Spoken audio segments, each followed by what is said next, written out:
greed, a deadly sin and a primal force. Greed is one of the motivations in female killers like Amelia Elizabeth Dyer. She was born in 1837. Amelia Elizabeth was the most prolific baby farm murderer of Victorian England. However, her somewhat privileged childhood was marred by the mental illness of her mother, caused by typhus. Amelia witnessed her mother's violent fits and was obliged to care for her until she died raving in 1848. Researchers would later comment on the effect this had on Amelia, and also what it would teach Amelia about the signs exhibited by those who appear to lose their mind through illness. After her mother's death, Amelia lived with an aunt in Bristol for a while, before serving an apprenticeship with a corset maker. Amelia was apparently keen to make money from baby farming, and alongside taking in expectant women, she would advertise to nurse and adopt a baby, in return for a substantial one-off payment and adequate clothing for the child.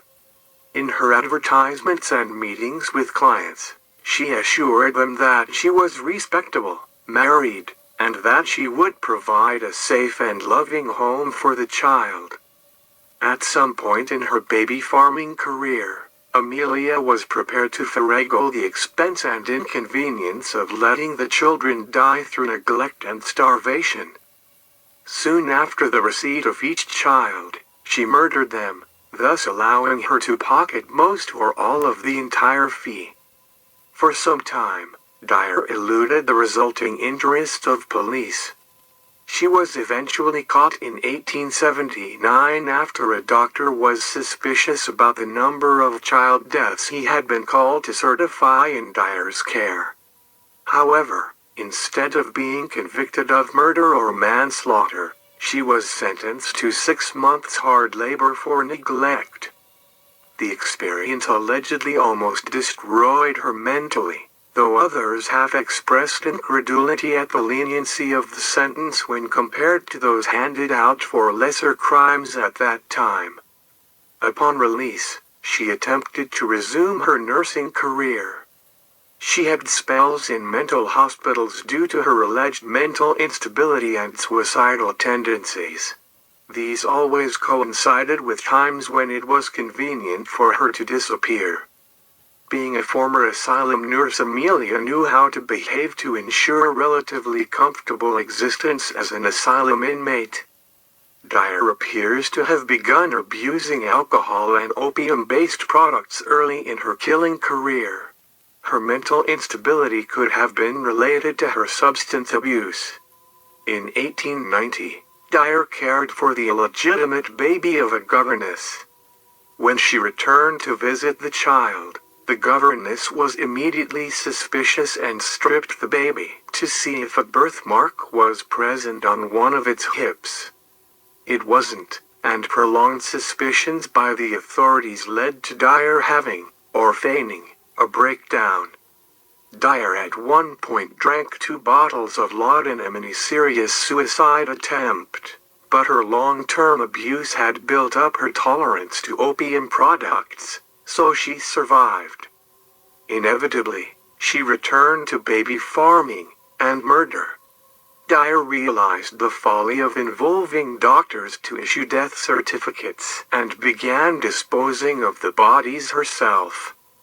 The precarious nature and extent of her activities again prompted undesirable attention.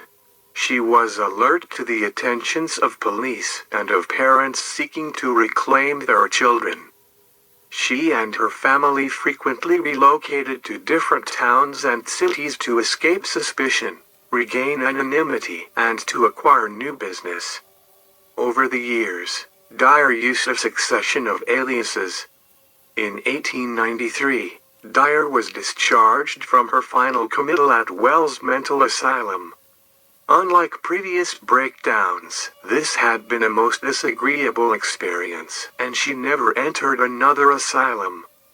2 years later, Dyer moved to Caversham, Berkshire, accompanied by an unsuspecting associate, Jane Granny Smith, whom Amelia had recruited from a brief spell in a workhouse, and Amelia's daughter and son-in-law, Mary Ann and Arthur Palmer. This was followed by a move to Kensington Road, Reading, Berkshire later the same year. Smith was persuaded by Amelia to be referred to as mother in front of innocent women handing over their children. This was an effort to present a caring mother-daughter image. In January 1896, Evelina Marmon, a popular 25-year-old barmaid, gave birth to an illegitimate daughter, Doris, in a boarding house in Cheltenham. She quickly sought offers of adoption, and placed an advertisement in the miscellaneous section of the Bristol Times and Mirror newspaper. It simply read, "Wanted, respectable woman to take young child." Marmon intended to go back to work and hoped to eventually reclaim her child. Coincidentally, next to her own, was an advertisement reading, "Married couple with no family would adopt healthy child, nice country home." Evelina Marmon wanted to pay a more affordable, weekly fee for the care of her daughter, but Mrs. Harding insisted on being given the one-off payment in advance. Marmon was in desperate straits, so she reluctantly agreed to pay the £10, and a week later Mrs. Harding arrived in Cheltenham.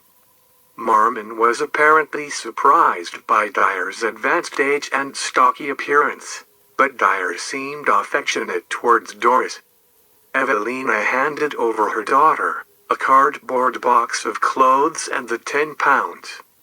Still distressed at having to give up care for her daughter, Evelina accompanied Dyer to Cheltenham station, and then on to Gloucester. She returned to her lodgings a broken woman. A few days later, she received a letter from Mrs. Harding saying all was well. Marmon wrote back, but received no reply. Dyer did not travel to Reading, as she had told Marmon.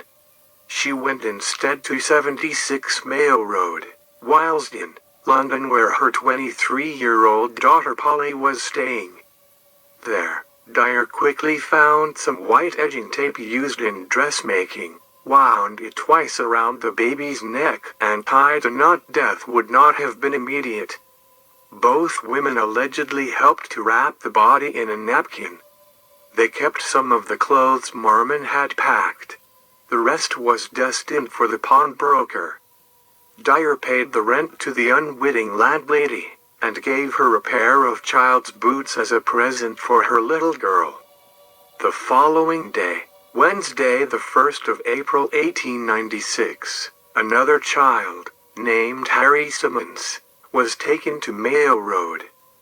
However, with no spare white edging tape available, the length around Doris' corpse was removed and used to strangle the 13-month-old boy. On April 2nd, both bodies were stacked into a carpet bag, along with bricks for added weight. Dyer then headed for Reading. At a secluded spot she knew well near a weir at Caversham Lock, she forced the carpet bag through railings into the River Thames.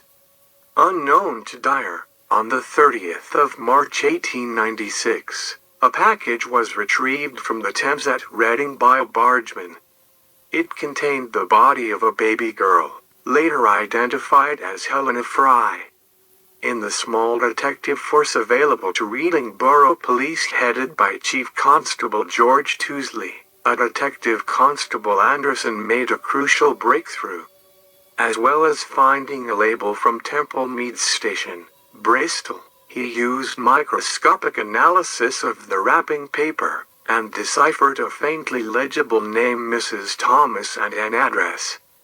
This evidence was enough to lead police to Dyer, but they still had no strong evidence to connect her directly with a serious crime.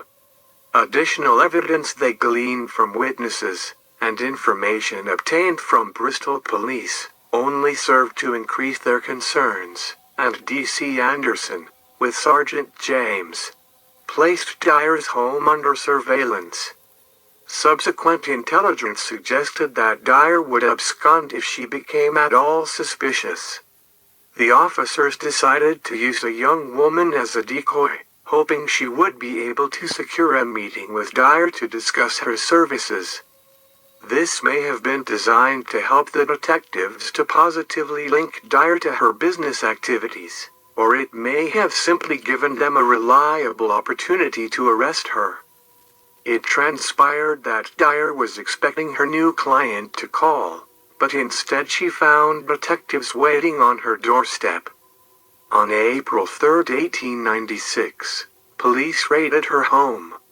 They were apparently struck by the stench of human decomposition, although no human remains were found. There was, however, plenty of other related evidence, including white edging tape, telegrams regarding adoption arrangements, pawn tickets for children's clothing, receipts for advertisements, and letters from mothers inquiring about the well-being of their children. The police calculated that in the previous few months alone, at least 20 children had been placed in the care of a Mrs. Thomas, now revealed to be Amelia Dyer. It also appeared that she was about to move home again, this time to Somerset. This rate of murder has led to some estimates that Mrs. Dyer may, over the course of decades, have killed over 400 babies and children, making her one of the most prolific murderers ever, as well as the most prolific murderess ever. Helena Fry, the baby removed from the River Thames on March 30th, had been handed over to Dyer at Temple Meads Station on March 5, 1836. That same evening, she arrived home carrying only a brown paper parcel. She hid the package in the house, but, after 3 weeks, the odor of decomposition prompted her to dump the dead baby in the river. As it was not weighted adequately, it had been easily spotted. Amelia Dyer was arrested on April 4th and charged with murder. Her son-in-law Arthur Palmer was charged as an accessory. During April, the Thames was dragged and 6 more bodies were discovered, including Doris Marmon and Harry Simmons, Dyer's last victims. Each baby had been strangled with white tape, which, as she later told the police, was how you could tell it was one of mine. 11 days after handing her daughter to Dyer, Evelina Marmon, whose name had emerged in items kept by Dyer, identified her daughter's remains. It took the jury only 4.5 minutes to find her guilty.